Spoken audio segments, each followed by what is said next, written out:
Life has a way of throwing challenges at us when we least expect them. One moment, everything seems fine.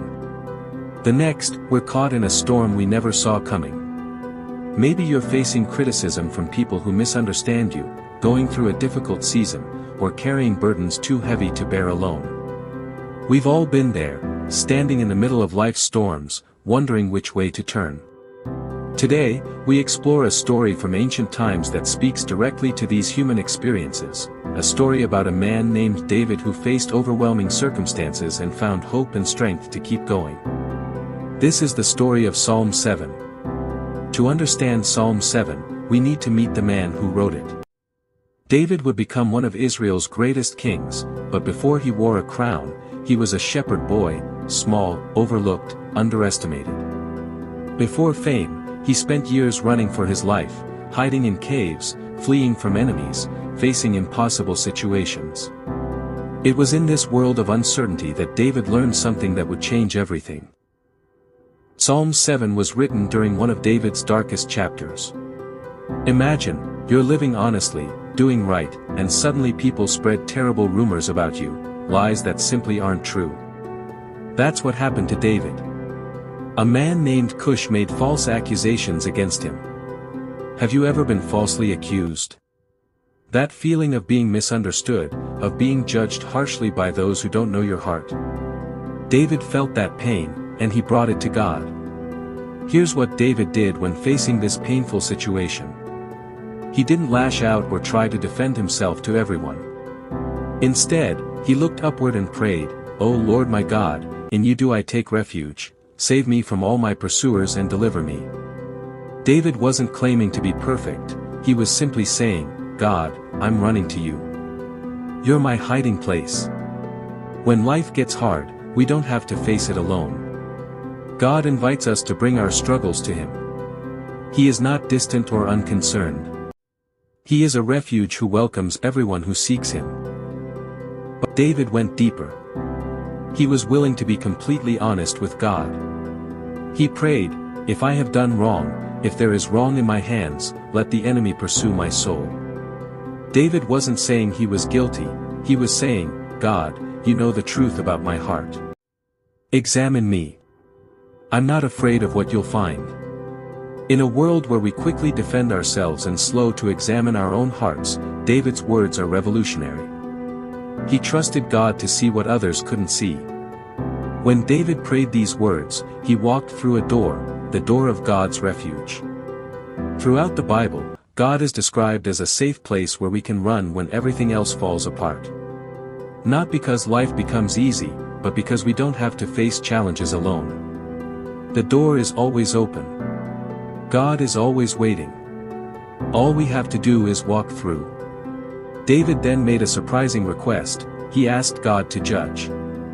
Not in vengeance, but with complete trust, "Judge me, O Lord, according to my righteousness and according to the integrity that is in me."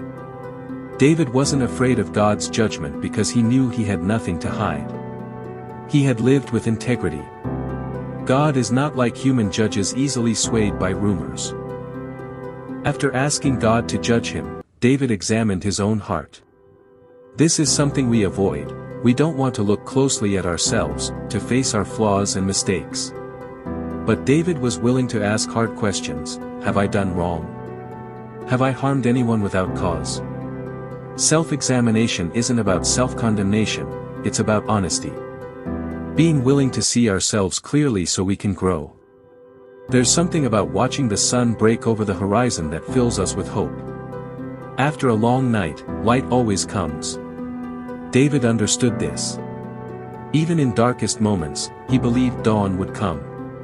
The God who controlled the sun rising over ancient mountains controls our circumstances today. If you're in a dark season, the sun is coming. God has not forgotten you. Remember the person we met at the storm's beginning, worried, overwhelmed, not sure which way to turn.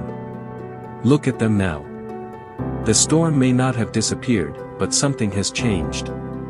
They've found peace in the middle of the storm. They've discovered God is faithful.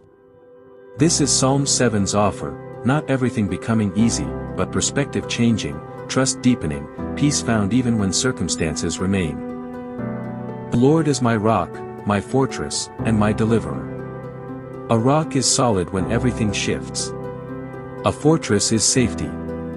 A deliverer rescues when we can't save ourselves.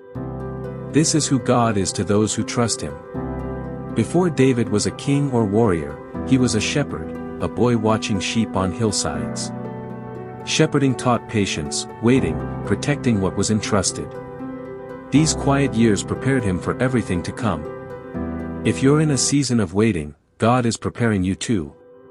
Quiet seasons are not wasted seasons. There were times David had to run, really run. King Saul wanted him dead. David hid in caves, lived in wilderness, survived on whatever he could find. It's okay to run, to seek safety, to hide when needed. But David never ran without God. Even in caves, he sought God's presence. External circumstances were terrifying, but internally he was anchored. David faced false accusations throughout his life, people saying untrue things, spreading rumors, painting him as villain. It would have been easy to become bitter, to spend energy defending himself. Instead, he brought it to God. We cannot control what people say about us. But we can control our response. Choose to trust that God sees the truth. Choose to act with integrity. Let God defend you. At Psalm 7's heart is a profound truth: God is the ultimate judge. Not public opinion or gossip, but God. God is a righteous judge, and a God who feels indignation every day. This God welcomes those who seek him, protects those with honest hearts, defends the innocent. David wasn't afraid of this God, he ran to him because he knew his judgment was fair and true. Psalm 7 contains a warning: the wicked man conceives evil. He makes a pit, digging it out, and falls into the hole that he has made. His toil shall return upon his own head. When we harm others, harm returns to us. When we plot against others, we get caught in our own traps. Our choices matter. Our actions have consequences. God sees everything. What I love most about David, even in struggles, he chose to praise. Psalm 7 ends: I will give thanks to the Lord according to his righteousness and will sing praise to the name of the Lord, the Most High. David was facing real problems, his life in danger, and he chose to thank God and sing. This is faith in action, choosing to trust God is good even when circumstances are hard. Throughout Psalm 7, one truth becomes clear: God is present. Not distant, not checked out, not ignoring our lives. God is actively involved, rising to defend, appointing judgment, protecting the upright. Whatever you're facing today, big or small, you are not alone. God sees you, knows your situation, and is present with you. We've reached the end of our journey through Psalm 7. First, when facing difficult circumstances, you don't have to face them alone. God invites us to bring our struggles to him. Second, examine your own heart honestly, live with integrity so you can face any accusation with confidence. Third, trust God's timing, he is always working behind the scenes. Finally, choose praise even before the storm passes. God is good, faithful, and worthy of our praise, rain or shine. Whatever you're facing today, criticism, confusion, loss, uncertainty, you have a refuge available.